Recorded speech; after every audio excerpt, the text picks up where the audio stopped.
All right, welcome back, everyone. I'm Liz Wheeler. This is the Cloakroom on Verdict Plus. I'm sitting here with Senator Ted Cruz, and this is such an amazing, insane time to be alive in our country. Roe v. Wade has just been overturned by the Supreme Court, and I don't know about you, Senator, but when I saw this news, I was obviously following the Supreme Court issuing their opinions, and I'm on the West Coast right now. I'm out in Santa Barbara, California, so it was early in the morning. It was just after 7 a.m., and I start frantically texting our producers, "Are you awake? Are you asleep? Do you see what's happening? This is absolutely bananas."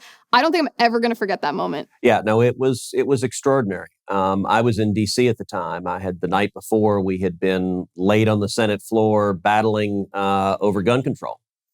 And then after that, I had gone and filmed a verdict. So we had Thursday night, we did a verdict at 12:30 at night. So we finished at I think I got home about 2 a.m. And so Friday morning, I was still in D.C. I was in my apartment and saw the opinion came down. And shortly thereafter, I had a flight to Milwaukee. I'm in Milwaukee right now at a political conference to energize and mobilize grassroots activists here in Wisconsin.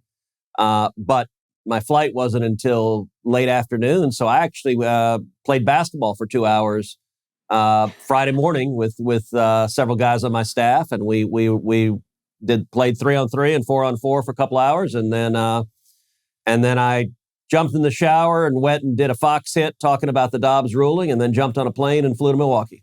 It's your first basketball game in a post-Roe America. Bet you never thought that would happen. There you go. And in fact, on the plane, I had with me this binder with the full text of all of Dobbs, and so I spent the entire flight just reading carefully, word for word, the opinion in Dobbs, which was pretty cool too to go through it and to try to, although I will say a 3-ring binder on Southwest Airlines with a guy in the middle seat next to you is a little hard to not jab him in the leg with. So you try to somehow manage to hold it and your Diet Coke all at the same time. It wasn't easy. That's when your Senate negotiation skills come in. You say, I'll give you the armrest if you don't mind that my binder's going to be whacking you the whole time. I want to talk about what the most unpopular part of this opinion. I read all 213 pages, I think it was, of the ruling as well. It's beautifully written, not the dissent. The majority opinion is beautifully written. But I want to talk about Roberts' ruling for a second. He voted to uphold the Mississippi law, which bans abortion at 15 weeks. He voted not to overturn Roe v. Wade. His reasoning is absurd. It's ridiculous. You and Michael talked about that in depth on Verdict. I highly recommend if anybody hasn't watched that. It's a really good episode that you guys just filmed. It hasn't aired yet, but I sat here and watched the whole thing behind the scenes. But Alan Dershowitz, Harvard law professor, went on Fox News and on Newsmax last night and said that Roberts was correct. Now, Dershowitz is the only person that I've heard in the entire country who says that Roberts is correct. But his reasoning is kind of legalistic and something that I want us to dig into. I do, and I think it should never be done under any circumstances. But I do think the Supreme Court should never have had to reach beyond the 15 weeks. That's what was before the Supreme Court. And everybody on this show seems to think that 15 weeks is reasonable. Senator Rubio thinks 15 weeks. The Europeans think 15 weeks. Why did the Supreme Court have to jump into this and say, we're not going to decide the case before us. We're going to ban Roe versus Wade, overrule it, and allow states to abolish abortion completely. That was judicial activism, overreaching. And Sean, you oppose judicial activism. You should join me and agree with Justice Roberts that judicial activism was at play here, and it was unnecessary Professor, to go beyond I would the take issue with Mississippi case. So, Liz, it may surprise you. I actually don't think either Roberts or Dershowitz are crazy in what they're saying. I think they have a reasonable basis for what they're saying. I don't agree with it, but it's not a shocking thing for them to be advocating for. And the reason I say that, let's look at Roberts' reasoning. Roberts approaches cases, and he's an incrementalist. And there is a principle of judicial restraint, which is that the court should not decide any more than is necessary to resolve the issue before it in the case that is being litigated. That is a sound principle of judicial restraint, and it is the right way to approach most issues. that's what Dershowitz is focusing on there as well. Now, what I especially don't agree with is Dershowitz saying this is judicial activism. I think that is that's being provocative, and as you know, I know Dershowitz very well. He was my criminal law professor, and he's a friend. I think he's being deliberately provocative with that. I don't think he's right. But the instinct of don't do more than is necessary is a sound judicial instinct. So why do I think it wasn't right here? Well, I would commend people to read the majority opinion, where on pages 72 and the next several pages of the opinion, the majority opinion squarely addresses what Chief Justice Roberts advocated for, which was uphold the Mississippi statute, but don't overturn Roe. And I think the majority opinion dismantles the argument as a legal matter. What does the majority point out? It points out, number one, Roberts doesn't attempt to defend Roe's reasoning. Nobody does.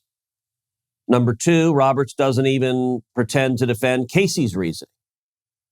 Instead, he grounds his argument on stare decisis, which Casey did as well. But stare decisis means not overturning decisions, and what Roberts advocates would overrule much of Roe. So what he says is, well, okay, Roe prohibited restrictions on abortion before viability.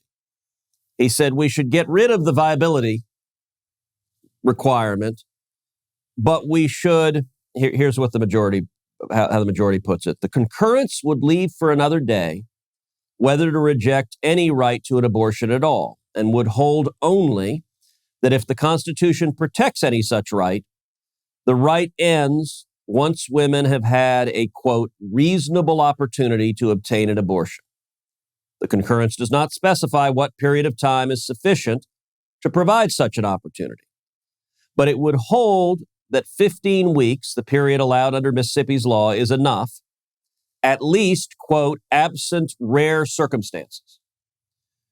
So Roberts is proposing overrule a big chunk of Roe, but create this new reasonable opportunity rule, which notably he doesn't find anywhere in the Constitution. He doesn't find anywhere in the Supreme Court's precedents. He doesn't find anywhere in anything resembling law. He just makes it up. Says, well, gosh, if we make up this rule, then we don't have to overrule Roe. That Isn't that being a legislator, though? Yes, that's exactly what, and it's what Roe did. He's got a new standard. He thinks he's smarter than Harry Blackmun. He is unquestionably smarter than Harry Blackmun. And Aren't we all? so he likes his standard, and his standard, this reasonable opportunity standard, but it is not, the majority opinion points out the rule that Roberts is advocating. The concurrence would do exactly what it criticizes Roe for doing, pulling, quote, out of thin air a test that, quote, no party or amicus asked the court to adopt. So neither of the parties in this case asked for that. None of the amici, I think there were 130 amici, none of them put forward this theory. But look, John Roberts is a very smart man. He came up with his own theory. He's like, well, let's go with this one instead. And it's based on the idea that they don't have to do anything that will be seen as politically as traumatic as overturning Roe. But Roberts is advocating overturning what the court in Casey called the central holding of Roe, which is the viability standard. And Roberts wants to get rid of the central holding. Well, if you're getting rid of the central holding of a case, you're overturning the case. Like his proposed minimalism isn't very minimal. And it would create a whole new host of problems that are likewise not found in the law or the Constitution. And this is why, Liz, what Dershowitz says is wrong. He calls it activism. Activism is a court imposing its own policy preferences and not following the law. Let me ask you about the leaker, though. This has gone out of the news very quickly. The left was not interested in discussing the identity of who this person that publicized gave to the media the draft majority opinion, which, by the way, is very, very similar to Alito's final draft of his majority opinion, which I was glad to see that they weren't bullied into changing any of their verbiage, any of their language, any of their arguments based on this.